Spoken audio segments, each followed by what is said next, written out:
Hello, welcome back in banking foundation batch. कुछ दिनों से ये लेक्चर्स मैंने बंद कर दिया था। क्योंकि सिविल सर्विसेज का प्री था हमारे पास और बच्चे बड़ी शिद्दत से पढ़ाई में लगे थे, चाहे वो ऑफलाइन की बात करें या ऑनलाइन की। लेकिन एक बार फिर से मैं बैंकिंग रीजनिंग पे दोबारा लौट आया हूँ और फिर से उसी शिद्दत से, उसी पैटर्न से, उसी तरीके से अपन पढ़ेंगे। तो आज हम करने वाले हैं मिक्स्ड जो लेक्चर होगा, जो सेट होगा, वो है 5th नंबर का, है ना। 4 जो है फर्स्ट सेकंड थर्ड 4 हमने पहले ही शुरू कर लिया था। ये 5th लेक्चर है। बहुत सारी चीज़ें मैंने इसमें ऐसी कोशिश करी है शामिल करने की जो आपको उस लेवल तक पहुंचा पाए जहां पर आप सोचना शुरू कर दो एडवांस क्वेश्चन के लिए। तो क्वेश्चन बड़े सिंपल से रखे हैं।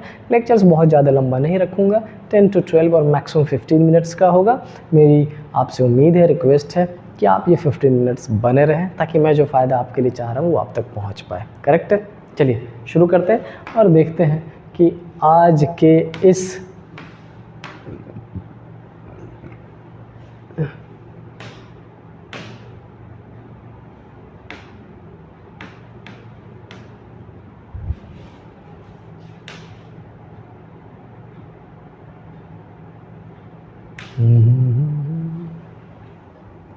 First page. यस, चलिए सबसे पहला क्वेश्चन क्या है वो समझते हैं अपन। First question is 8 person are sitting in a straight line and all are facing north direction. Basic configuration है, नॉर्थ डायरेक्शन की बात की, नॉर्थ में हमने अरेंज कर दिया। आपको नॉर्थ से इतना पता चल गया होगा कि ये राइट हो जाएगा और ये लेफ्ट हो जाएगा। Is it clear? यस। उसके बाद क्या लिखा? Each of them prepares for different competitive examination. उसमें अलग अलग कम्पिटिटिव एग्जामिनेशन की बात की गई, बट कौन सा कौन हमें नहीं पता। First, S prepares for bank and sits third to the right of Q. तो हमने क्यू की पोजीशन मेंशन कर ली, फर्स्ट, सेकेंड और थर्ड। ये पोजीशन एस को दे दिया और साथ में मेंशन कर दिया कि ये बैंक का प्रिपरेशन कर रहा है। Done? Alright. R sits immediate left of V who prepare for SSC. अब देखो क्या कह रहा है बेटा, ये जो आर है ना वो इमीडिएट लेफ्ट है वी के, और यहाँ पर हु यूज़ किया गया। ये हु किसके लिए है? वी के लिए है। तो वी किसके लिए प्रिपरेशन कर रहा है? एसएससी के। हम इसको अभी यहाँ पर डायरेक्टली पुट नहीं कर सकते। Done?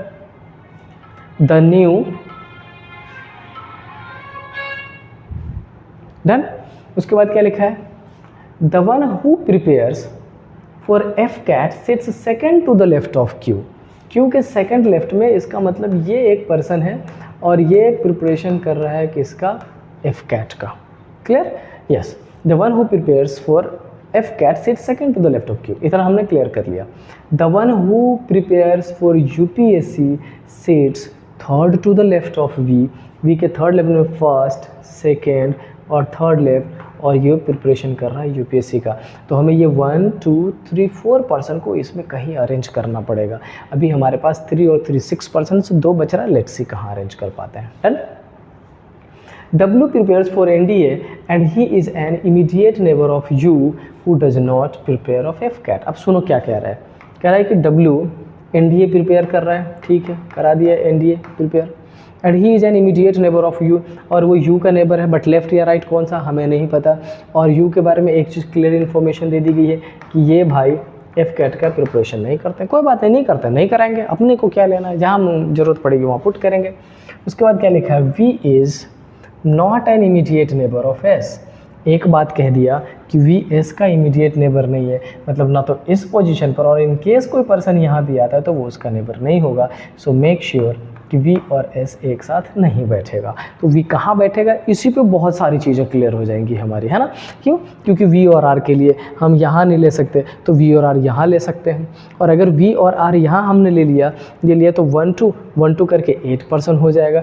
But in case suppose कर लो हमने V और R इधर लिया, 1 V और R, तो V और R के बाद हमारे पास एक पर्सन छोड़ के ये यूपीएससी के लिए हो जाएगा। तो हमारे पास ये भी, मतलब अपने पास 2 ऑप्शन है, and might be out of those 2 कोई ना कोई ये क्लियर हो जाएगा। तो मैं अजम्पशन ही बना देता हूँ।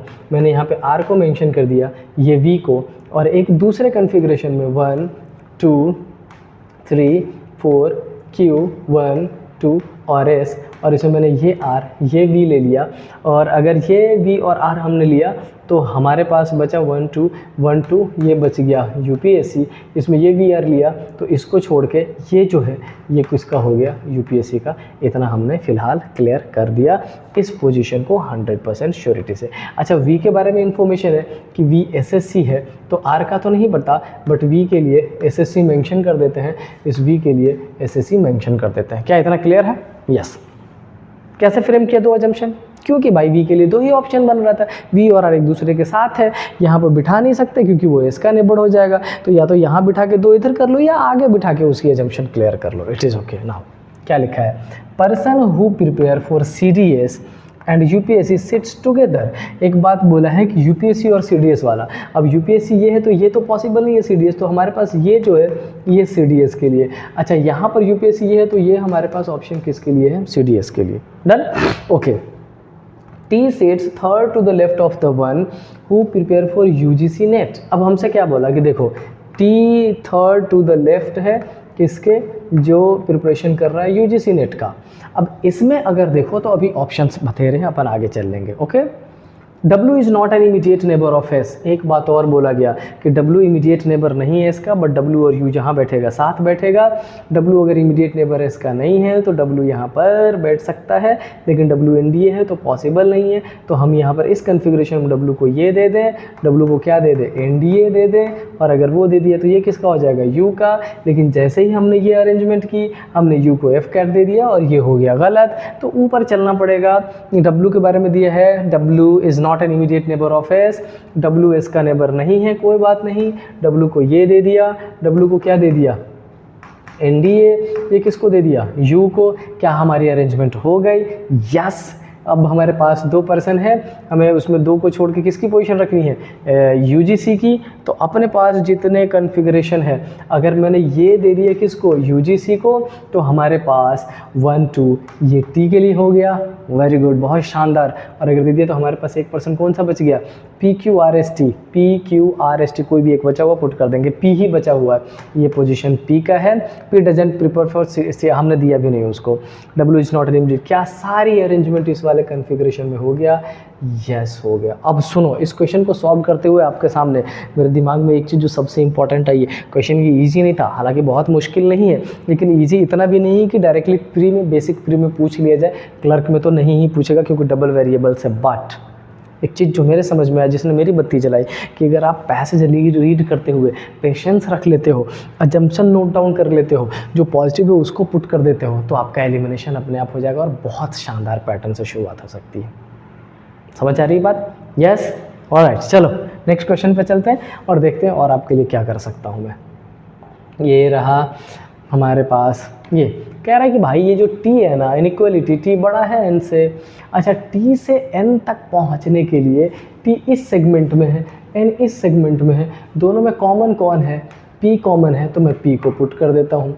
p से t तक कैसे चलें, तो p से v, v से u, u से t, इसके बीच में इक्वल, u और v के बीच में v की तरफ, v और p के बीच में ये। अब वहाँ से p लेते हैं, p के बाद o, o के बाद n लेते हैं। मेक श्योर p और o में साइन किसकी तरफ है, p की तरफ है, p और n और o में इक्वल है। अब हमसे पूछा गया कि क्या t बड़ा है n से, यहाँ से यहाँ तक चेक करो, सारे के सारे साइन t की तरफ है और उसमें इक्वल भी है, तो यस 100% करेक्ट, फर्स्ट करेक्ट है। क्या ये लिख के करना जरूरी है कि आप डायरेक्टली एलिमिनेट कर सकते हो? Yes, we can do this, और हम करने वाले हैं।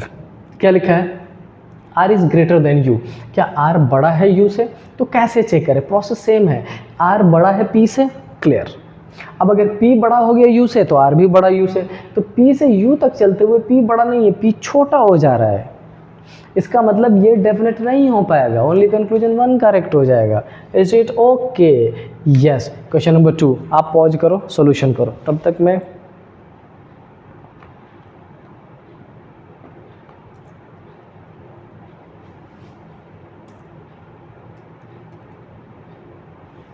देन क्वेश्चन नंबर 2 पे आते हैं।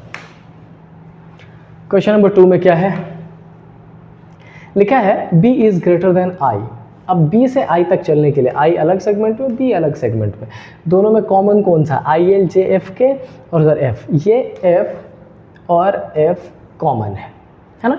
हमें बताना है कि क्या b बड़ा है इसे और दो b इक्वल है, दोनों इक्वल है, तो अपन में ऐसा लिख लेते हैं। f मेंशन कर दिया, f से यहाँ पर चेक कर लेते हैं, f is greater equal j is equal to l is greater equal i।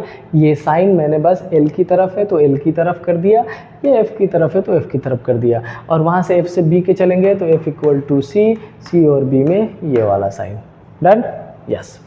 अब हमसे कह रहा है कि इस पर्टिकुलर सीक्वेंस में आप मुझे ये देख के बताओ कि क्या b बड़ा है i से। आप बोलोगे कि सर यहाँ पर बड़ा तो है बट इक्वल भी है, ग्रेटर है इक्वल है, ग्रेटर 100% श्योरिटी नहीं ले सकते, क्या b इक्वल है i के। आप बोलोगे सर इक्वल यहाँ यहाँ यहाँ यहाँ या हर जगह श्योरिटी नहीं ले सकता, तो क्या हम ऐसा बोल सकते हैं, कैसा, ईदर और। आप कहोगे हाँ सर 100% बोल सकते हैं, तो हमारा कन्फिग्रेशन कैसा हो जाएगा, ईदर वाला। Is it done, yes. Next question और लास्ट क्वेश्चन आज का, blood relation 7 persons. This question, इसको सॉल्व करते हैं। 7 पर्सन्स है। आई होप आप इंजॉय कर रहे होगे और कोशिश करना मेरी रफ्तार से रफ्तार मिला के चलो तो आसानी हो जाएगी। 7 persons are there in the family with 2 generation. S is the sister in law of Z. Z की सिस्टर इन लॉ है, इतना तो नहीं पता कि जेड के वाइफ की है या जेड की भाभी है, कई सारी पोजीशंस हो सकता है। As a sister of Z who is unmarried female. अच्छा, और जेड के बारे में इंफॉर्मेशन है, ये फीमेल है, वो भी अनमैरिड है, इसका मतलब इसकी शादी जिस पर्सन से हुई हो उसका भाई हो जाएगा, ननद हो जाएगी वो। अनमैरिड फीमेल का मतलब ननद हो, भाभी हो नहीं सकती। और उसके बाद सिस्टर इन, हाँ यही कंडीशन, दूसरा ऑप्शन ही नहीं है। Okay, T is the father of O and Z. T father है किसका, ओ एंड जेड का, तो क्या पॉसिबल है वो यहाँ आ जाए, श्योरिटी नहीं ले सकते बट अभी फिलहाल पुट कर देता हूँ। ऑलराइट, अब क्या लिखा है, N is the sister of B and mother in law of S. Oh my god, इस लाइन को अभी मैं यहाँ पे छोड़ के चलता हूँ, अभी पहले वो गिवन तो है एस के बारे में। एस के बारे में लिखा है N is sister of B and mother in law of S. S की मदर इन लॉ, इसका मतलब एस की शादी इससे हो जाएगी, सॉरी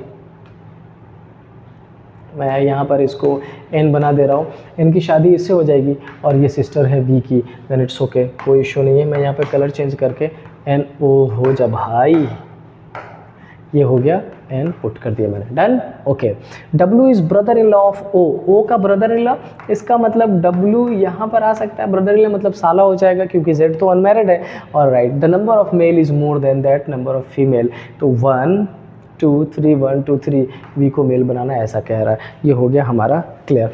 अब क्या लिखा है, how V is related to Z. V male हो गया तो वी जेड से कैसा रिलेशन हो जाएगा, अंकल बोल सकते हैं क्या, यस, जेड के फादर अंकल है मतलब मैटरनल अंकल हो जाएगा, uncle. And the correct answer is option number है, यस। तो आज बेटा ये सेट यहीं ख़त्म कर रहा हूँ, लेकिन मैं जिस रफ्तार में आता हूँ, जिस एनर्जी के साथ आपके लिए आता हूँ, मैं उम्मीद आपसे भी कर रहा हूँ कि आप उस पैटर्न को फॉलो करोगे, मुझे पॉज करोगे, अपना आंसर करोगे, तब चेक करोगे कि मैं क्या करा रहा हूँ, राइट। और अगर ये सारी चीज़ें समझ आ रही है, सही लग रही है, अच्छा जा रहा है, शेयर करें, चैनल सब्सक्राइब करें, मोटिवेशन बूस्टअप रहता है, राइट। मिलते हैं नेक्स्ट क्लास में, टिल देन स्टे हैप्पी, जय हिंद।